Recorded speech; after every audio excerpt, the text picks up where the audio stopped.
오늘은 신나는 월급날! 예! 내 계좌를 확인해 볼까요? 와! 세금! 뭐지? 실화임? 월급을 받기 전까지는 몰랐습니다. 세금이 나에게 이렇게 영향을 주는 존재인 줄 말이죠. 세금의 세자만 생각해도 머리가 어질어질하지만 우리 생활에서 세금과 떼어서 생각할 수 있는 부분들이 과연 있을까요? 이렇게 중요한 세금, 지금도 아는 것보다 모르는 게 훨씬 많은데 심지어 내년부터는 금융투자소득세가 시행이 된다고 합니다. 이건 또 무슨 말인가요? 지금도 헷갈리는데 신설이라니. 어차피 어려운 세금 그냥 모르고 살겠다? No, 안 됩니다. 저희와 함께 한 단계 한 단계 익혀가면서 세금에 대한 마음의 진입장벽을 낮춰보시죠. 꼭 필요한 정보만 쏙쏙 뽑아서 전달드리겠습니다. 자, 시작해볼까요? 오늘은 첫 번째 시간인 기본공제 편입니다. 내년부터 금융투자소득세가 시행된다고 앞서 말씀드렸는데요. 개인의 소득세 체계가 어떻게 달라지는지부터 살펴보겠습니다. 일단 2022년 올해까지는 개인에게 발생된 이자 배당, 사업, 근로, 연금, 기타 소득을 합해서 종합소득과 양도소득, 퇴직소득 이렇게 세 가지 소득으로 구분하고 있었는데요.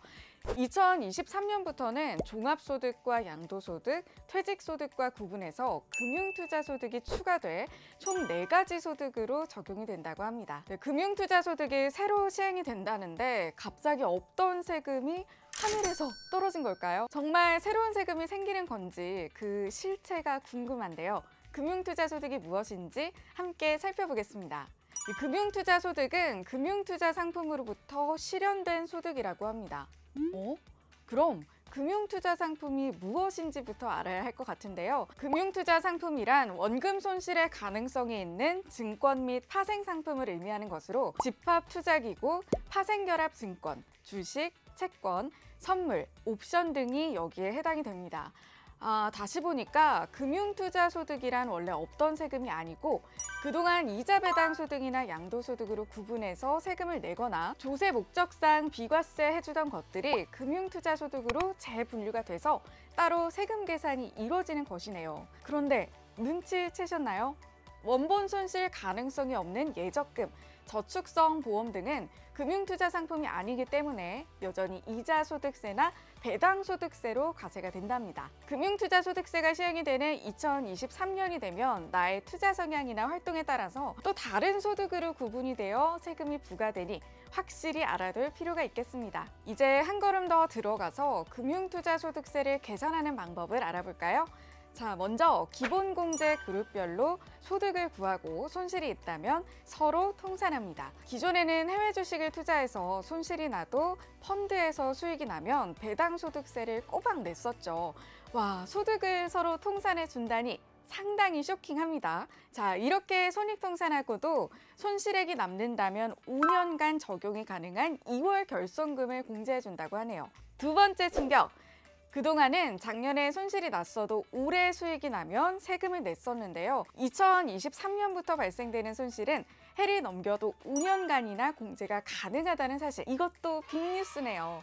자, 이렇게 2월 결손금을 공제하고도 남는 금액은 다시 그룹을 나눠서 각각 기본공제 금액을 차감 후에 세율을 적용하면 됩니다. 세율은 3억 원 이하는 20%, 3억 원 초과분은 25%가 적용이 되고요. 지방소득세는 별도입니다. 갑자기 어려워지셨나요? 하나씩 풀어서 설명드릴 테니까요. 미리 포기하시면 안 됩니다. 고고! 기본공제는 세금을 계산하기 전에 매년 공제해주는 기본 금액을 말하는데요. 이 금융투자소득세는 기본공제를 그룹별로 각각 적용하고 있습니다. 아무래도 그동안 다른 세금을 적용하거나 비과세하던 소득을 하나의 세금으로 계산하려다 보니까 여러 가지 조세 목적상 그룹을 나눠야 하는 문제가 있어서 그룹을 나누고 1그룹에 해당이 되면 5천만 원의 기본공제 금액을 적용하고요. 2그룹에 해당이 되면 250만 원이 기본공제 금액을 적용하기로 했습니다. 기본공제 금액이 이렇게 차이가 난다면 각 그룹에 해당하는 상품부터 알아봐야 할 텐데요. 1그룹은 국내 상장 주식 장내 거래, 공모 국내 주식형 펀드, KOTC를 통한 중소, 중견기업, 비상장 주식 등이 포함이 됩니다.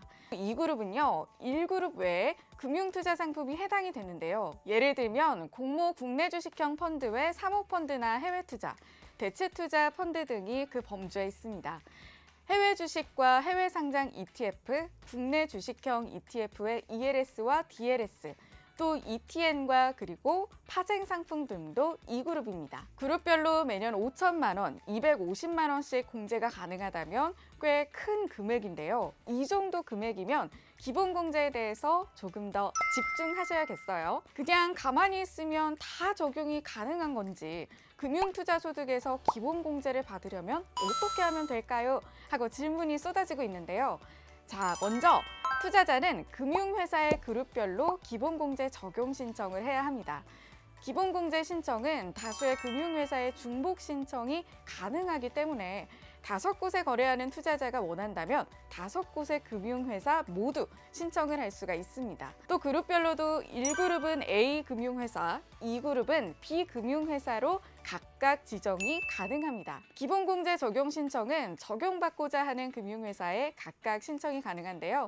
이 금융기관은 원천징수 의무가 있기 때문에 보통 상반기 말까지 또는 하반기 말까지 신청을 하면 해당 기본공제 금액을 반영해서 원천징수가 이루어집니다. 그렇다면 기본공제를 신청하지 않은 금융회사에서 소득이 발생하게 되면 공제를 적용받지 못하고 모두 원천징수가 되는 거죠. 이렇게 신청한 기본공제를 적용해서 금융회사는 금융투자소득을 원천징수해야 하지만 추가 납부세액이나 환급세액 등이 발생을 하면 금융투자소득세를 직접 신고 납부하는 건 투자자의 몫입니다. 꼭 기억하세요. 신고 납부 관련 내용은 다음 편에서 자세히 설명드리겠습니다. 갑자기 원천징수라는 개념이 나왔는데요. 금융투자소득에 대한 기본적인 개념을 갖고 기본공제와 원천징수에 대해서 살펴보도록 할게요. 자, 나의 원천징수세액은 어떻게 계산될까요?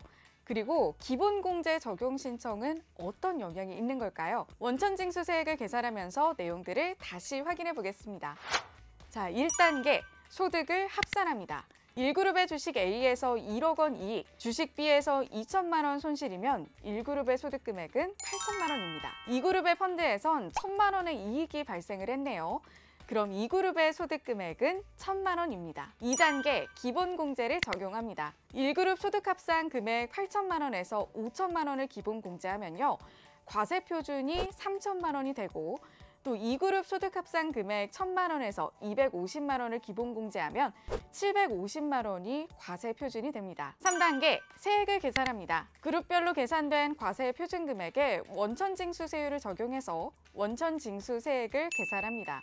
1그룹 과세 표준 3천만 원에 원천징수세율 20%를 적용하면요. 원천징수세액이 600만 원이고 또 2그룹 과세표준 750만 원에 원천징수세율 20%를 적용하면 원천징수세액은 150만 원이 됩니다. 참고로 원천징수세율은 20%입니다. 또 여기에 지방소득세까지 포함하면 실질 부담세액은 22%입니다. 그런데 굳이 금융회사에 기본공제를 신청해야 하는 이유가 있을까요? 계산해보니 그렇게 어렵진 않은 것 같은데 말이죠. 자, 이유는 매년 적용받는 기본공제 금액이 같을지라도 각 금융회사에 적용받을 기본공제 금액과 또 시기를 결정하는 것에 따라서 투자 효과가 달라질 수 있기 때문입니다. 앞서 잠시 언급드렸듯이 금융회사는 원천징수에 대한 의무가 있기 때문에 고객님이 금융기관에 기본공제 신청을 하지 않았다면 금융회사는 금융투자상품에서 수익이 발생할 때마다 20%의 원천징수세액을 비축하게 됩니다. 하지만 이 고객님이 기본공제를 신청한 금융회사에서 금융투자소득이 발생하면 기본공제 범위 내에서 소득에 대해서는 원천징수세액이 발생하지 않기 때문에 전부 재투자가 가능해지는 효과를 볼 수가 있습니다. 자, 느낌이 오셨을까요? 기본공제 잘 관리하고 빨리 신청해야 하는 이유. 자, 기억하세요. 기본공제 잘만 활용해도 투자 효과는 업, 업, 업!